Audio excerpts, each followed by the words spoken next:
Welcome, welcome to ancient world history with the digital prisoner.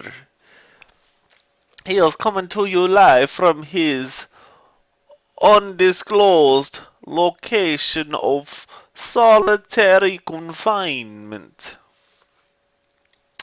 He is bringing you out of the dark ages into enlightenment. So without further ado, it's the digital prisoner, Maestro. Thank you. Thank you very much. That was a nice intro there. Alright, so we're kicking it off. This is Medieval Europe Part 2. Part 2. Alright, so we've already previously talked about some stuff going on, and if you haven't watched Part 1, go check out Part 1.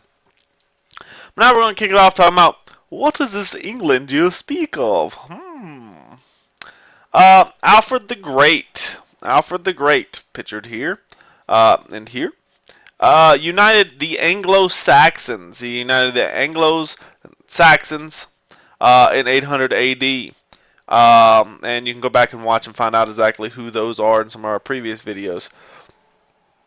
And they drove away all of the Vikings here in this because remember, if you go back to our Vikings talk, the Vikings would raid all throughout here in Ireland, Wales, England. They would come together and raid all of that, killing people, taking all their loot, and so forth. Well, Alfred the Great united all these people and stood up to the Vikings and drove them away, made it not worth their time to come there, and this land became known as England, like as in the Anglo-Saxons, Angloland, and today we pronounce it England. William the Conqueror. In the thousands AD, William, which was a descendant of Vikings, ruled in Normandy. Because remember, we talked about how some Vikings did settle. Most raided and then went back to Scandinavia, but some did settle in some of these locations. And he is a descendant of some of these Vikings, uh, and so forth. And there are other ways that they're descendants too. He was a cousin also of King Edward of England. And when Edward dies, William believes that he should become the new king of England.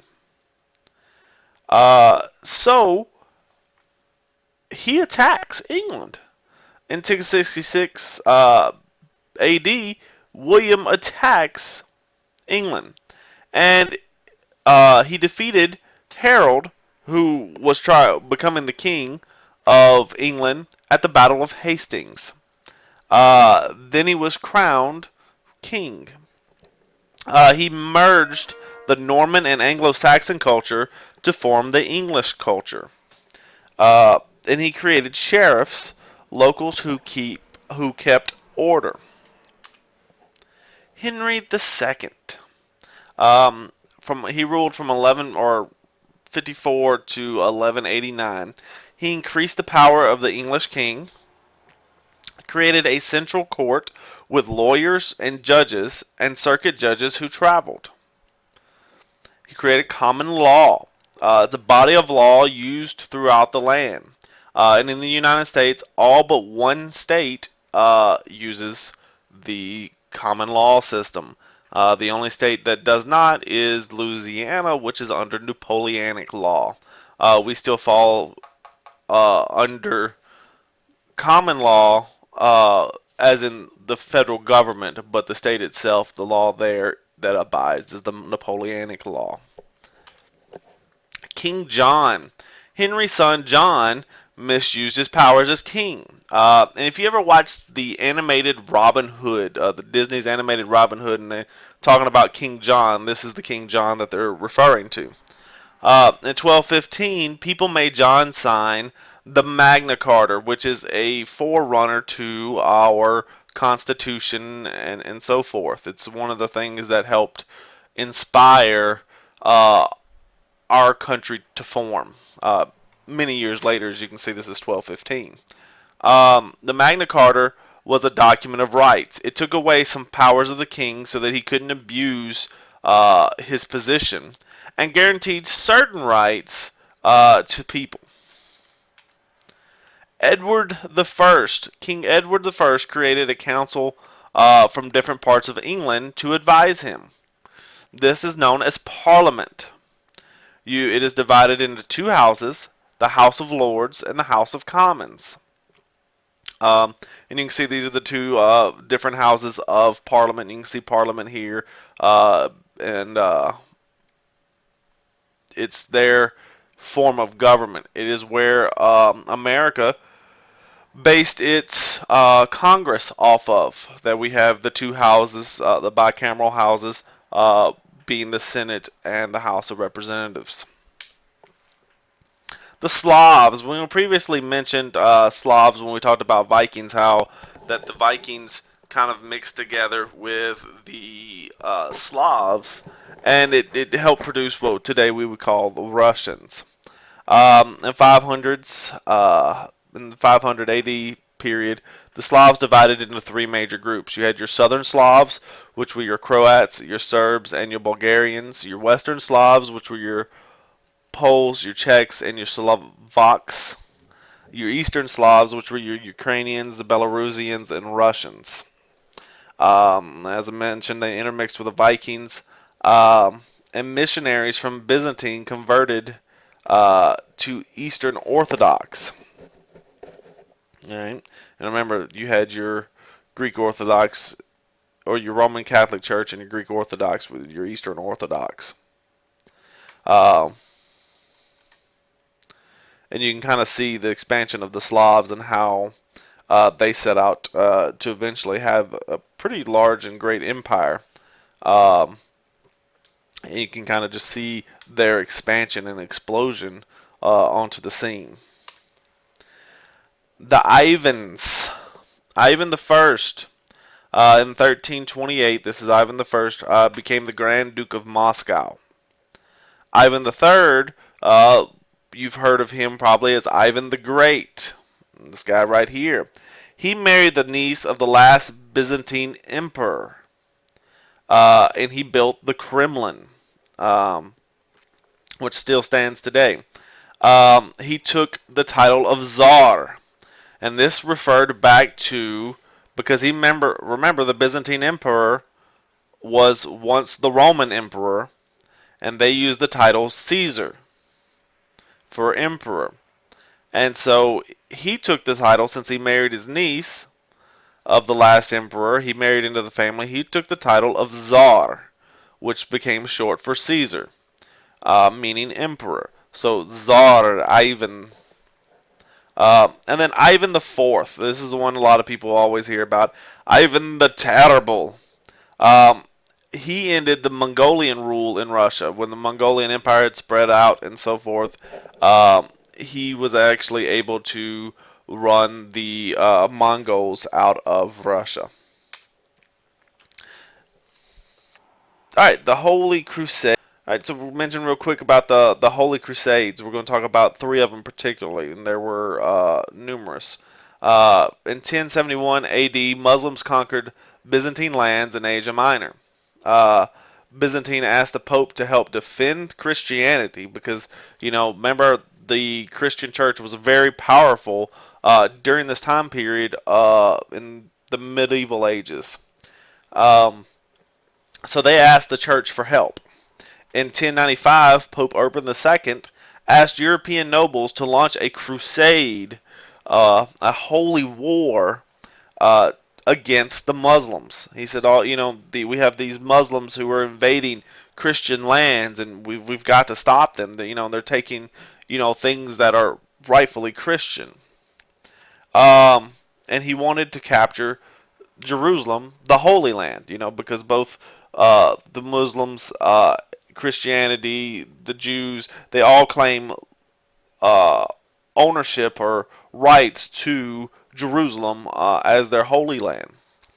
In 1099, the First Crusade captured Jerusalem. The Second Holy Crusade. In 1144, Muslims fought back and recaptured some of the land they had lost. And so the Second Crusade begins. It's the call to capture this land back. This was a total train wreck for Europe. They just went trying to kill and plunder, and that's what happened a lot in the first one. And then you got these more people who thought they were going to be greedy and go over. Uh, they weren't as well organized this time, and it just really, the Muslims defeated them, and it was not very pretty from their perspective. The Third Holy Crusade, which would be the last one that we talk about. But remember, there are 9 Holy Crusades. In 1187, the Muslims captured Jerusalem. So begins the Third Crusade. Now, Richard the First, or Richard the Lionheart, you tend to hear a lot about him if you've watched Robin Hood, Prince of Thieves, or some of those things. It refers to Richard the Lionheart. And that's who it's talking about. He led this crusade, and the Robin Hood takes place during this time period while Richard is away at the Crusades. It ended in a truce between Richard, because Richard was very good military strategist, and he led the men very well. Um, and it was between Richard and the Muslims that Christians could safely visit Jerusalem. They didn't totally recapture Jerusalem, but they decided, hey, we're all killing each other off. This is just going to end badly. How about we set up a thing where we can all visit Jerusalem? We all have some claim and right to Jerusalem.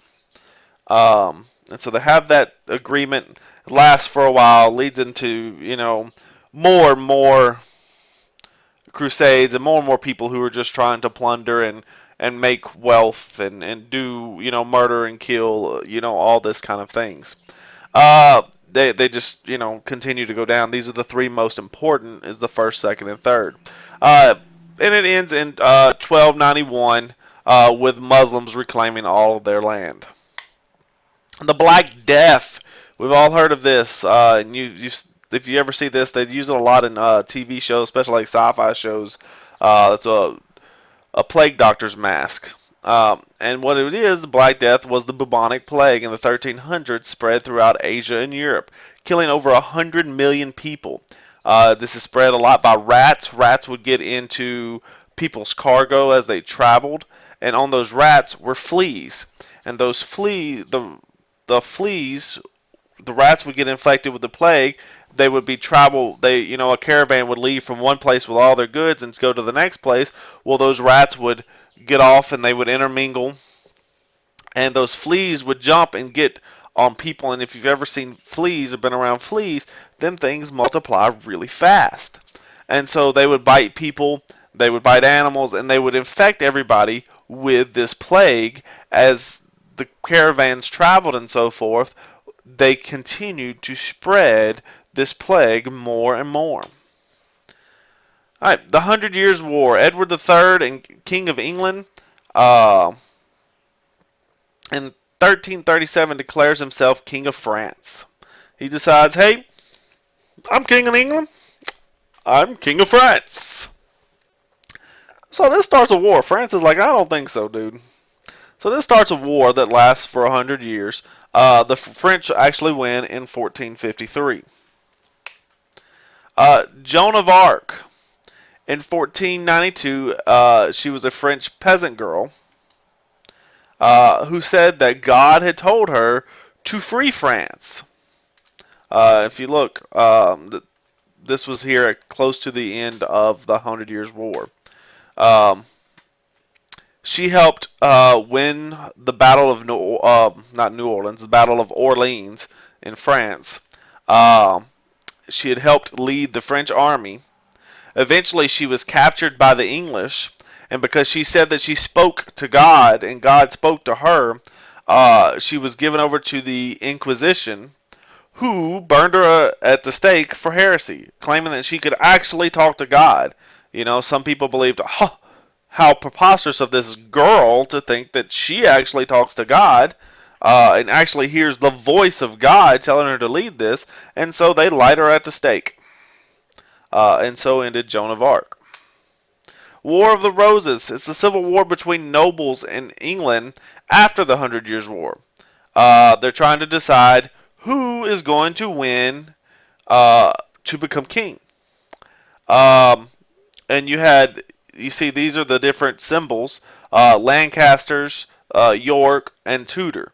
Their symbols were roses.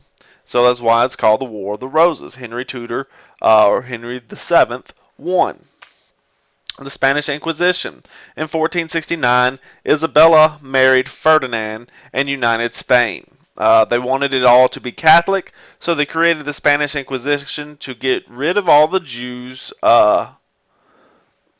who were in Spain. The Inquisition formed in 1233 by the Pope to find people who were guilty of heresy against God. And so the Spanish start their own Inquisition. And in 1492, the Spanish Inquisition rids the country of Muslims as well. So they try to get rid of anybody who is not a good Catholic Christian in Spain during this time period. All right, so until next time, deuces.